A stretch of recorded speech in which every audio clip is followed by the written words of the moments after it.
Have you ever looked at someone with a good job, a nice salary, and a comfortable lifestyle, only to discover they're drowning in debt? At first, it doesn't make sense. How can someone earning thousands of dollars every month still struggle financially? And here's an even bigger question. Why do intelligent people stay in debt? Not just for a few months, but for years, sometimes even decades. We like to believe that debt is simply an income problem. If I earned more money, I'd finally be debt-free. If I got a promotion, everything would change. If I could just make a little more, I'd finally get ahead. But what if that isn't true? What if the biggest reason people stay in debt has very little to do with how much they earn? And almost everything to do with how their brain makes decisions? Imagine two friends, Sarah and Michael. They both graduate from university at the same time. They both get jobs paying exactly the same salary. They rent similar apartments, drive similar cars, pay the same bills. From the outside, their lives look almost identical. But there's one difference. Whenever Sarah wants something she can't quite afford, she tells herself, "I'll wait." Whenever Michael wants something, he tells himself, "I'll pay for it later." A new phone, a holiday, furniture, clothes, a bigger television, one swipe of a credit card, one buy now, pay later payment, one loan. None of those decisions seem dangerous on their own. In fact, they often feel completely reasonable. After all, everyone deserves to enjoy life, right? That's exactly what Michael believes. And for a while, it looks like he's winning. He's wearing nicer clothes, driving a newer car, taking better holidays, posting beautiful photos online. Meanwhile, Sarah's life looks almost boring. She waits. She plans. Sometimes she says no to herself. If you looked at both of them after just 1 year, you'd probably assume Michael was doing better financially. But here's what most people never see. Debt doesn't usually begin with a financial emergency. It begins with a feeling. The feeling that you deserve something today. The feeling that waiting is uncomfortable. The feeling that your future self will somehow deal with the consequences. That's where debt quietly begins. Not in your bank account, not on your credit card, but inside your mind. Before we continue, if you're fascinated by the psychology of money, behavioral economics, and the hidden mental habits that quietly shape your financial future, subscribe to Kudi Wealth Creation. We uncover why people spend, save, invest, and build wealth the way they do, using psychology, real-life stories, and behavioral science to help you make smarter financial decisions. Now here's where things become truly fascinating. The biggest reason people stay in debt isn't what most financial experts tell you. It isn't laziness, it isn't a lack of intelligence, and it isn't always because they don't earn enough. It's because your brain was never designed to make you financially free. It was designed to make you feel better, right now. And once you understand how that one fact quietly shapes almost every financial decision you make, you'll never look at borrowing money the same way again. So why does your brain keep pulling you toward debt, even when you know it's hurting your future? The answer begins with a simple fact. Your brain loves rewards, especially rewards it can have immediately. Psychologists call this present bias. Present bias is your brain's tendency to value today's pleasure much more than tomorrow's security. Imagine someone gives you two choices. You can have a brand new smartphone today, or wait 6 months and buy it with cash. For most people, waiting feels painful. Buying it now feels exciting.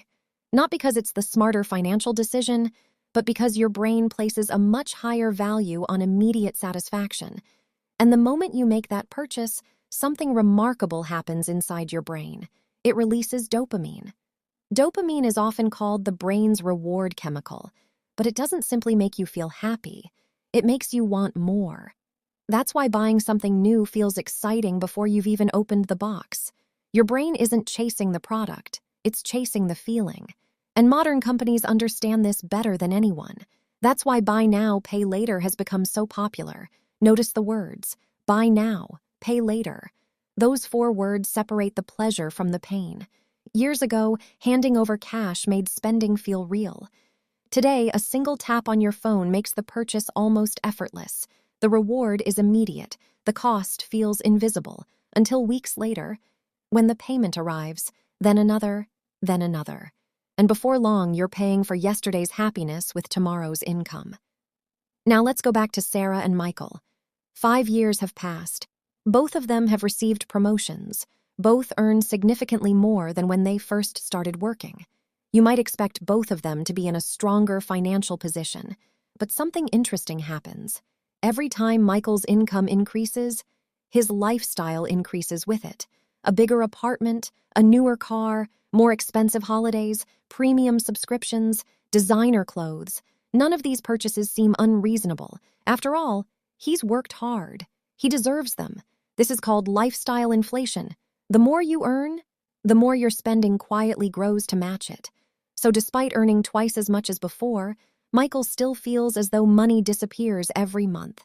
Sarah receives the same pay rises, but instead of increasing every part of her lifestyle, she increases her investments. She upgrades slowly, intentionally, only when it truly improves her life. The gap between them grows wider every year, not because Sarah earns more, but because she thinks differently. Then another psychological trap appears. It's called the minimum payment illusion. Michael opens his credit card statement. He doesn't focus on the total amount he owes.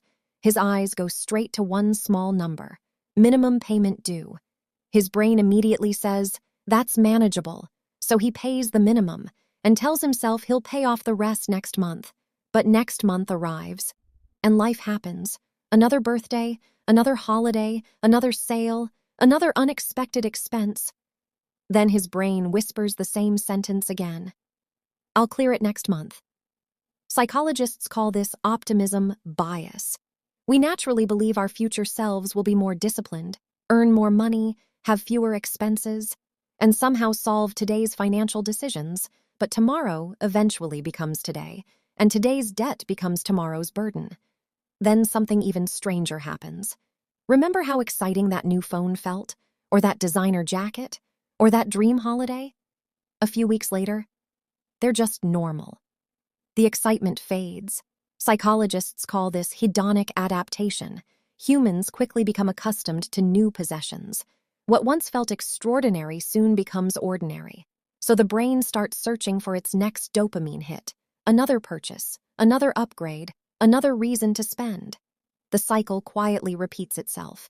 And then there's one final trap: social comparison. Michael scrolls through social media. Friends buying homes, luxury holidays, new cars, designer watches, successful businesses. His brain doesn't see years of hard work. It sees snapshots. And without even realizing it, he begins spending money trying to keep up with lives that may not even be real.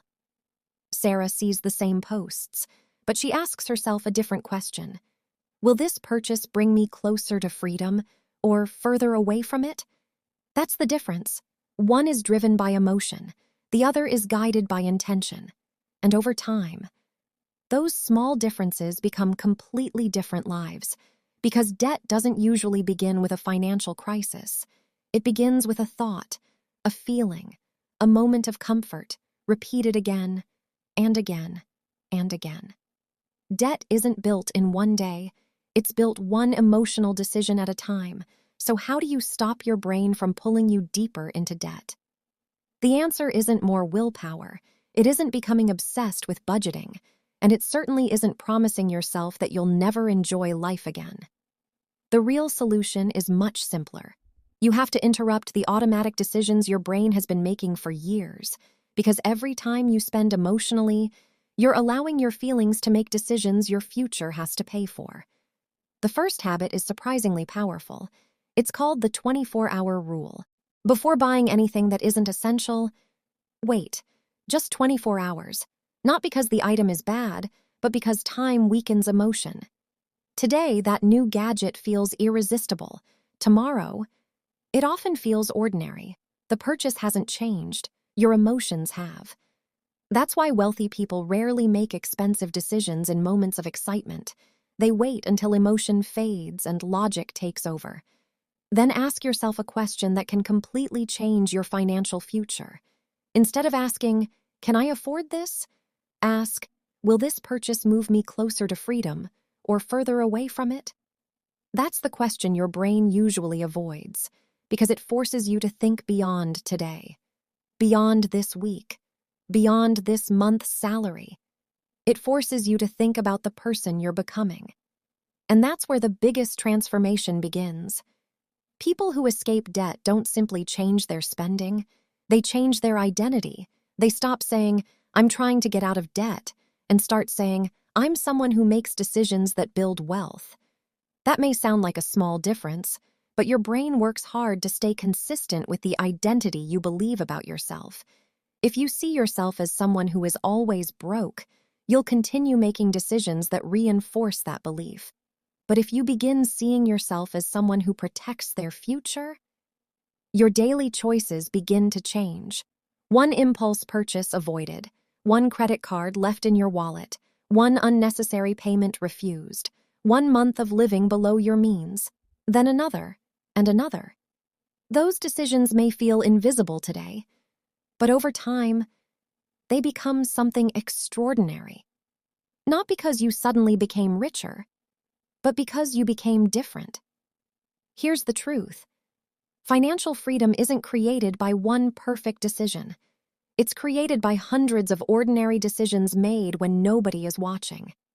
Every time you choose patience over impulse, planning over pressure, and freedom over temporary pleasure, you're weakening debt's grip on your life. Until one day, the payments that once controlled you become memories, and the future that once felt impossible becomes your reality. So the next time you're tempted to borrow money for something you don't truly need, pause for just a moment. Ask yourself one simple question. Is this purchase serving my future or stealing from it? Your answer may be the beginning of a completely different financial life. If this video changed the way you think about debt, type "freedom over feelings" in the comments. I'd love to know what's one financial habit you're going to change starting today. And if you haven't already, subscribe to Kudi Wealth Creation. We explore the psychology of money, behavioral economics, and the hidden habits that quietly separate people who remain trapped financially from those who build lasting wealth. To everyone who's watched this video all the way to the end, and especially to everyone who is subscribed, thank you. Your support means a lot, and I'm grateful to have you on this journey toward financial freedom. Remember, your brain can lead you into debt, but it can also lead you out of it. The difference begins with the next decision you make. Thank you for watching, and I'll see you in the next video.